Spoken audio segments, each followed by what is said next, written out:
Guys, it's Jess here, and I'm going to do a little tutorial about hula hooping. I've gotten quite a few people into hula hooping, and recently I have another friend that asked me to actually make a tutorial and show some simple tricks and things like that. Mostly it's fun, but also it helps you to tone up, and it helps with weight loss in your body, and I've already did a vlog about, you know, the benefits of hooping. So this one is going to be about tricks, okay? I'm going to start with a really basic trick, and I'm not really sure what the name is for it. I just call it above the head hooping. And that is where you take your hoop and bring it up. Bring it up.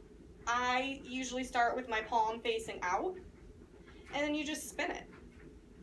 Using your force of your fingers and your arm. It's in your arm. The faster you go or the slower you go, you have complete control of it. You can bring up your other hand in like a prayer form, like so, leaving your thumbs sticking out. It's just going around your fingertips, and spin it like that. You can switch it up, go the other way, take a hand in, take a hand out, you know, get fancy with it, whatever you want to do. So that's above the head hooping. Another one that I like to do is neck hooping. You can start out just wearing your hoop kind of like this, so around your neck, like necklace almost, and just give it a little push. This is kind of like a full body move. For me it is. I use almost everything in my body to keep this hoop going around my neck.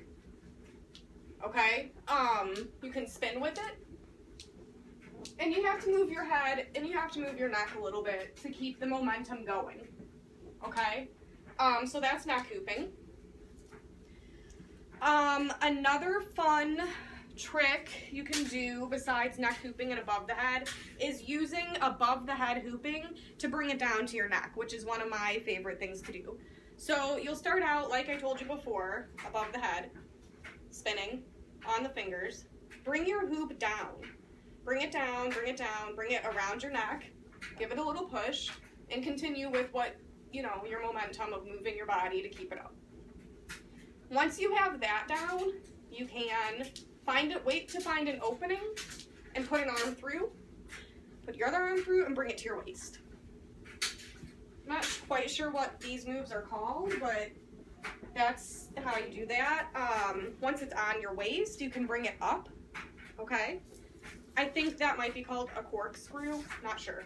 But how you do that is the same as how you bring it down to your neck. You wait for an opening, and you put your arm in it and bring it up. Okay? Let's see, how many minutes am I at? Almost 4? Okay, so one more move I think I can fit into this video and keep it under 5 minutes. That's really, really easy, is just spinning it in front of you. Same concept as above your head, except this time you're putting your arm out in front of you instead of above your head.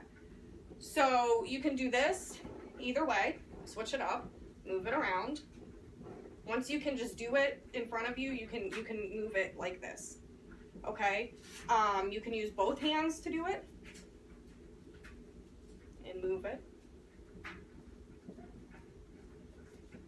You can switch hands while doing it once you get the concept of it down. And just swinging it around from hand to hand like this. Okay? That's not quite sure what the name is for it. I'm sure there is one. One thing that I like to do, incorporate in the things that I'm doing when I'm hooping, is a real simple move. I don't know if there's a name for it. I pretty much just kind of started doing it one day, and it's just when you're holding it out in front of you, and you take it by the bottom, and you flip it down. You bring it up, and you flip it down, and you bring it up, and you flip it down. Okay? It's just something, I don't know, it's really not that fancy, but I like to incorporate it. Also this move, which is kind of like a half isolation. I'm not really good at isos yet, but, so I do this. An isolation would be where you're basically moving the hoop around in a perfect circle with one hand. Once I get that down, I'll do a tutorial for it. But it kind of would look like this, kind of, except like in the air. So that's an ISO.